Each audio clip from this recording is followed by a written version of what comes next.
इस वक्त आप सबके सामने जो हालात पाकिस्तान के ऊपर हैं और पाकिस्तान जिन प्रॉब्लम से गुजर रहा है, डिफ़ॉल्ट की भी खबरें चल रही हैं। तो मैं इस पॉइंट पे सबसे ज़्यादा अपने साथी हजरात से जो बात करता हूँ, वो बात करता हूँ कि हमें अपने हमसाया ममालिक को देखना चाहिए कि वो क्यों हमारे से बेहतर हो गए और हम लोग ऐसी क्या वजह है कि हम उनकी तरह डेवलप नहीं कर पाए। अगर हम चाइना की बात करें, चाइना आपको पता है अब 1949 में आज़ाद हुआ था और चाइना इस वक्त दुनिया की दूसरी बड़ी इकॉनमी है और पूरी दुनिया की फैक्ट्री चाइना को समझा जाता है। तो इसी तरह अगर अब हम इंडिया की बात करें तो आप हैरान होंगे, इंडिया का और हमारा कल्चर तकरीबन सेम है और हम आज़ाद भी दोनों मुल्क इकट्ठे हुए हैं, लेकिन इस वक्त इंडिया जो है वो यूके को क्रॉस करते हुए चौथी बड़ी इकॉनमी बन गया है। अब इसकी ऐसी क्या वजह है? मैं इस चीज़ पे बहुत ज़्यादा रिसर्च करता रहता हूँ और मैं चाहता हूँ कि आप लोग भी इन मुल्कों से ज़रूर सीखें, क्योंकि किसी वजह से ही ये मुल्क इस लेवल पे पहुँचे हैं। अच्छा, अब चाइना जब 1949 में आज़ाद हुआ तो उसके बाद 1978 में चाइना ने एक इकनॉमिक रिफॉर्म जो है वो लेकर आए और उसमें उन्होंने ये देखा कि यार हम किस तरीके से अपने आप को ऊपर लेके आ सकते हैं। सबसे पहले उन्होंने ये आइडेंटिफाई किया कि उनके मुल्क की आबादी दुनिया में सबसे ज़्यादा थी, तो उन्होंने सोचा कि बजाय इधर उधर की चीज़ें सोचने के हम अपनी ज़्यादा आबादी को ही यूटिलाइज़ करें कि वो हमारे मुल्क की बेहतरी के लिए कुछ कर सके। अब इस वक्त आप सब जानते हैं कि चाइना को दुनिया की फैक्ट्री समझा जाता है और दुनिया की सबसे सस्ती तरीन चीज़ें इस वक्त चाइना में बन रही हैं। चाइना आईफोन से लेकर एक सुई तक सब कुछ बना रहा है और जो कुछ भी चाइना बनाता है उसकी क्वालिटी आपके सामने है। वो ए ग्रेड से लेकर डी ग्रेड तक चीज़ें बनाते हैं। जितना आप उनको कहेंगे बिल्कुल वो उस हिसाब से चीज़ आपको बड़ी अच्छी क्वालिटी में भी बना के दे देंगे और अगर आप उनको हल्की क्वालिटी कहेंगे तो उसमें भी बना कर दे देंगे। अब चाइना की इस सक्सेस के पीछे उनकी गवर्नमेंट की बहुत ज़्यादा सपोर्ट रही है और चाइना के एजुकेशन सिस्टम के अंदर ये चीज़ उन्होंने बहुत ज़्यादा डीपली एंड रूटेड तरीके से बताई कि आपको अपने मुल्क के साथ वफादार होना चाहिए, आपका मुल्क ही आपके लिए सब कुछ है।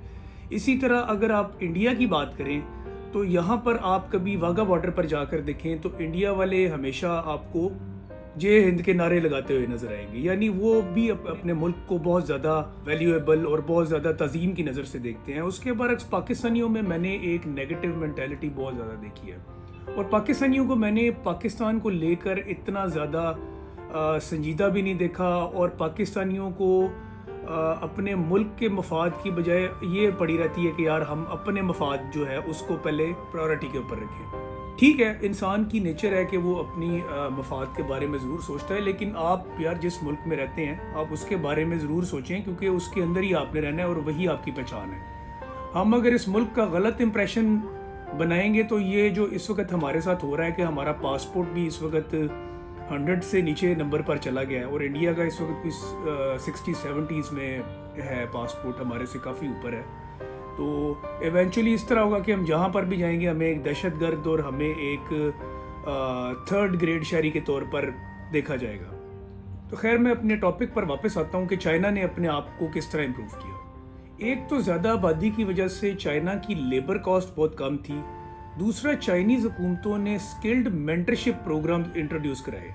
चाइना में इंडस्ट्रियल प्लानिंग को बहुत ज़्यादा तरीके से किया गया। अगर आप किसी एक शहर में जाएंगे तो आपको वहाँ पर सारी रिलेटेड इंडस्ट्रीज इकट्ठी मिलेंगी और वहाँ पर आपको स्क्रैच से लेकर एंड तक हर चीज़ से रिलेटेड मटेरियल मिलेगा। अब हमारे मुल्क में इस वक्त सबसे बड़ा मसला ये है कि इसकी प्लानिंग अच्छे तरीके से नहीं की गई। यहाँ पर इंडस्ट्रियाँ बहुत हैप्पैज़र्डली और मुख्तलिफ इलाकों में लगाई गई हैं और इंडस्ट्रियल जोन्स को बेशक डिफ़ाइन किया गया है, लेकिन उनकी यूटिलाइजेशन उस तरीके से नहीं की गई, जिसकी वजह मैं समझता हूँ कि करप्शन और इस तरह के अनासर हैं जो कि इन चीज़ों को इम्प्लीमेंट नहीं होने देते। दूसरा, हमारे मुल्क के एक्सपोर्ट करने वाले हजरात से अक्सर मैं एक बात सुनता हूँ कि हमें कुछ चीज़ें एक्सपोर्ट करने के लिए उनका रॉ मटेरियल यहाँ पर इंपोर्ट करना पड़ता है। तो ये एक बात किसी हद तक ठीक है, लेकिन चाइना को भी ये मसला काफ़ी हद तक फेस हुआ था। लेकिन चाइना ने इस चीज़ को किस तरह से टैकल किया? चाइना के पास जिन चीज़ों को बनाने का रॉ मटेरियल नहीं था, उन्होंने उन चीज़ों पर रिसर्च करना शुरू कर दी कि उनका रॉ मटेरियल इस मुल्क में किस तरह से बनाया जाए। और इस चीज़ के लिए चाइना ने टेक्नोलॉजिकल इनोवेशंस पर और अपने एजुकेशन सेक्टर में इन चीज़ों पर کام کیا کہ اگر ایک انوائرمنٹ کسی بھی XYZ چیز کے لیے فرینڈلی نہیں ہے اور آپ اس چیز کو وہاں پر بنانا چاہتے ہیں تو آپ ایسا کیا کریں کہ وہ بن سکے. تو اس طرح چائنا نے ٹیکنالوجیکل انوویشنز پر کام کیا. انہوں نے اپنے IT سیکٹر کو اور اپنی انفراسٹرکچر پلاننگ کو بہت زیادہ گرو کیا. چائنا نے اپنی ٹیکنالوجیکل انوویشنز پر بہت زیادہ کام کیا اور اس کے علاوہ انہوں نے جس چیز کو بہت زیادہ پرائیورٹائز کیا وہ یہ تھا کہ ان کا انفراسٹرکچر اس طریقے سے پلانڈ ہو کہ پورے ملک میں کسی بھی قسم کے مٹیریل کو ٹرانسپورٹ کرنے میں اور لاجسٹکس پرووائڈ کرنے میں کوئی پرابلم نہ ہو. اس کے لیے چائنا نے میجر ہائی ویز بنائی, ٹیلی کام سسٹم ڈیولپ کیے. چائنا میں اسکلڈ ورکرز کو بہت زیادہ عزت دی جاتی ہے اور یہ لوگ اپنے کاموں کی ویڈیوز بھی ایسے شیئر کرتے ہیں جیسے یہ کوئی بہت عزت والی چیز ہے. اب جب آپ کسی ایک علاقے میں ڈھیر ساری انڈسٹریز لگا دیں تو وہ انڈسٹریز آپس میں ریسورسز بھی شیئر کر لیتی ہیں. جیسے اگر را مٹیریل ہے تو سب کو ایک ہی طرح کا را مٹیریل سیم لاجسٹکس اور سیم سپلائرز اور سیم ٹرانسپورٹ کے تھرو مل سکتا ہے. اور ایسا کرنے سے آپ سمجھ سکتے ہیں کہ آپ کی کاسٹ میں بہت زیادہ کمی آ سکتی ہے. اسی طرح جب بہت ساری ایک جیسی انڈسٹریز ایک ہی ایریا میں لگی ہوتی ہیں تو ان کے لوگ ایک دوسرے سے ملتے ہیں اور ایک دوسرے سے انسپائریشنز حاصل کرتے ہیں اور ہمیشہ ایک دوسرے کو دیکھ کر ایک کمپٹیشن کی فضا ڈیولپ کرنے سے وہ لوگ مزید کوالٹی کے اوپر اور ایک دوسرے سے انسپائریشنز حاصل کر کے زیادہ بہتر چیزیں بنا سکتے ہیں. اسی طرح اکٹھی انڈسٹری جہاں بھی لگی ہو وہاں نالج شیئرنگ اور ایکسپرٹیز ایک دوسرے سے شیئر کرنے میں نہ صرف آسانی ہوتی ہے بلکہ اس طرح کی ایریاز میں اگر ٹریننگ انسٹیٹیوٹس بھی کھولی جائیں تو سیم انڈسٹریز کے لوگوں کو لیٹسٹ ٹیکنالوجیز اور ٹیکنیکس کے ذریعے سکھایا جا سکتا ہے. اور ایسا کرنے سے حکومتوں پر اور ٹریننگ انسٹیٹیوٹس پر بھی زیادہ برڈن نہیں ہوتا کیونکہ سب کچھ ان کو ایک ہی جگہ مل جاتا ہے.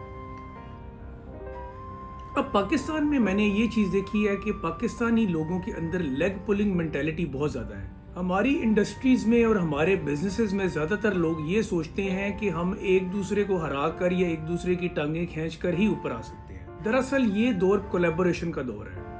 آپ لوگ اپنی ملتی جلتی انڈسٹریز سے مل کر کام کریں اور ان کے ساتھ کولیبوریٹ کر کر اوپر آنے کی کوشش کریں. ہمارے معاشرے میں یہ مینٹیلٹی بہت زیادہ کامنلی دی جاتی ہے کہ بزنس بھی ایک کھیل کی طرح ہے. جس طرح آپ ایک گیم میں دوسرے کو ہرا کر جیت سکتے ہیں اسی طرح آپ بزنس میں بھی دوسرے کی لیگ پل کر کے ہی اوپر آ سکتے ہیں.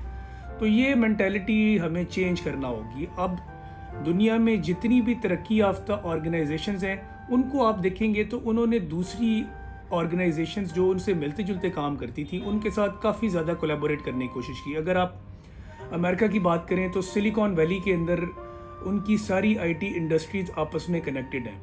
تو میں سمجھتا ہوں کہ آپ اب لیگ پولنگ کلچر اور نیگیٹو کلچر سے نکل کر کولیبوریشن والے کلچر کے اوپر فوکس کریں. تو اس طرح کرنے سے آپ پاکستان کو بہتر بنا سکتے ہیں.